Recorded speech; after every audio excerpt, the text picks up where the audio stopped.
में हो रहा है कॉरिडोर के नाम पे, गलियारे के नाम पे, मणिकर्णिका घाट की हमारे सनातन धर्म में बहुत बड़ी अहमियत है।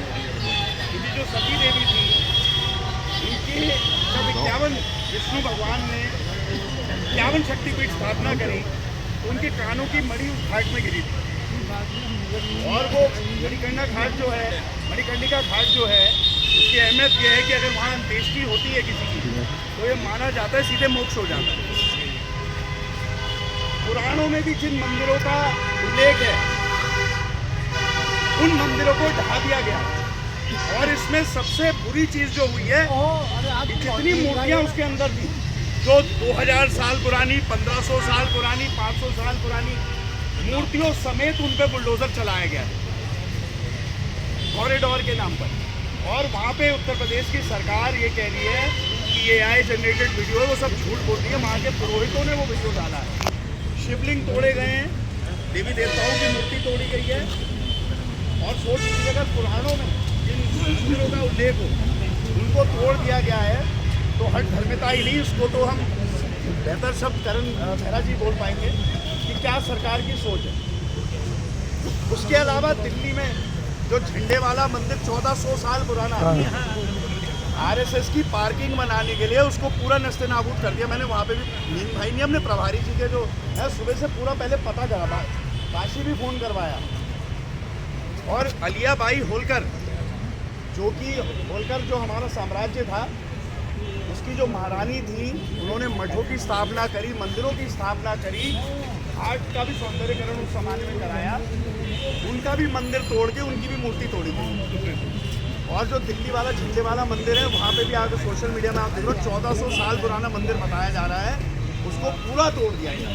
तो इसलिए ये आज विरोध हो रहा है, क्योंकि ये उत्तर प्रदेश और दिल्ली का विषय था, लेकिन सबके हमारी आस्था से जुड़ा हुआ है। फर्जी वाला तो हम कर नहीं रहे हैं लोग की तरह, तो इसलिए ये आज प्रदर्शन हो रहा है। मैं आपको इसका महत्व भी बता दूँ क्यों हम यहाँ पे खड़े हैं। बस अब थोड़ा सा मीडिया के लिए रुक जाते हैं। और करण भाई, आप 2 शब्द, कुंजवाल जी आ रहे हैं, कुंजवाल जी भी आ रहे हैं हमारे बीच में। और मैं चाहता हूँ कि करण मेहरा जी भी थोड़ा सा आप 2 शब्द अगर बोलें, सबको बताएं कि कैसे आगे इसमें काम करें। धन्यवाद भाई सुमित, और उपस्थित सभी मेरे सीनियर और जो भी हमारे साथी कांग्रेस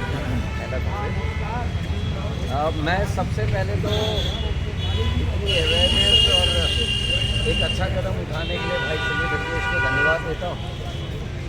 ये चीज़ पूरे प्रदेश में होनी चाहिए, क्योंकि इस समय बीजेपी धर्म का इस्तेमाल केवल वोटों के लिए कर रहे हैं, और देश में, पूरे प्रदेश में, देश में वैमनस्य फैलाकर भाई से भाइयों को लड़ा कर राजनीति कर रही है। और जो असली चेहरा है, इन्होंने भी जिक्र किया मणिकर्णिका घाट का, अहिल्याबाई होलकर का, और दिल्ली के झंडे वाले उसका। लेकिन आप अपनी स्टेट में देख लो ना, आपके अपनी स्टेट में जोशीमठ ज्योतिर्पीठ है, जहाँ बद्रीनाथ भगवान 6 महीने रहते हैं, नरसिंह भगवान रहते हैं, जहाँ लक्ष्मी माँ रहती है, उद्धव जी का निवास स्थान है। उस जोशीमठ का क्या हाल कर दिया अपनी सरकार। और लगातार अलग अलग नामों से संतों को, महात्माओं को तंग किया जा रहा है, क्योंकि अब संत इनके खिलाफ बोलने लगे।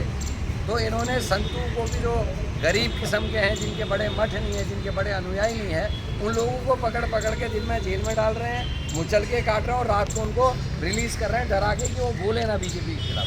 तो ये हालात इस देश में हो गए हैं। और मुझे कभी कभी बीजेपी को देख के मारीच की याद आती है। मारीच तो फिर भी भगवान का भक्त था, लेकिन ये उससे भी गए गुजरे रक्त बीज हैं, जो भगवान का नाम लेके भगवान के द्वारा बनाए गए नियमों का उल्लंघन करते हैं। बेटी बचाओ बेटी पढ़ाओ का सबसे खराब उदाहरण ये हमारा उत्तराखंड है।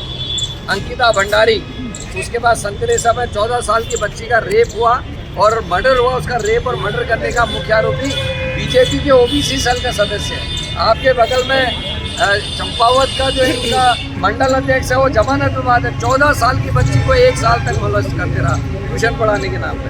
हमारे बगल में सल्ट का इनका मंडल अध्यक्ष 12 साल की बच्ची का, और उसमें इनकी सरकार ने मेडिकल नहीं होने दिया 4 दिन तक। और उसके जो जेंटल पास से बच्ची के, उसका मेडिकल नहीं हुआ। जब हम लोग ने हंगामा किया, 6ठे दिन उसका मेडिकल हो रहा, 6 दिन में बलात्कार की पुष्टि नहीं होती। उसका भी जो है जमानत होगी। तो ये हर रूप में सनातन धर्म की जितनी हमारे काम है उन सब का विरोध करने का, उन सब को खंडित करने का काम भारतीय जनता पार्टी।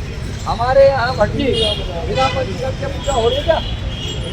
गाय का कच्चा दूध भी चाहिए, दही भी चाहिए, घी भी चाहिए, गौमूत्र भी चाहिए, गोबर भी चाहिए। लेकिन आप जाइए जरा जो हमारे वैलीज हैं, चाहे वो सोमेश्वर घाटी चले जाए, जोकुटिया चले जाए, चाहे हमारी भूटान वाली बेल्ट में चले जाए, अन्य जो सब जगह जो है आज जो गाय को खरीदने वाले व्यापारी आगे से आना बंद करने को मार रहे उनको, पीट रहे उनको। जो हमारा गोधन जद्दन था, गाँव की हमारी जो बहनें 4-5 गाय 2-3 बैल रखी थी, अगर घर में कोई दिक्कत आ जाती गाय और बैल बेच के अपना काम चला रही थी, उनका भी जो था गोधन गलत था वो खत्म कर दिया।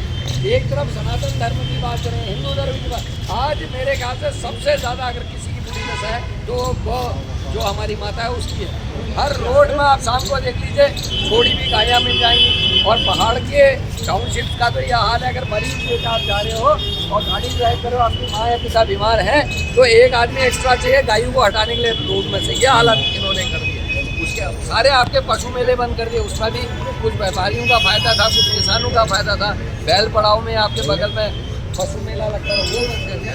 तो ये कुल मिलाकर केवल और केवल धर्म को क्षय करने वाले लोग हैं।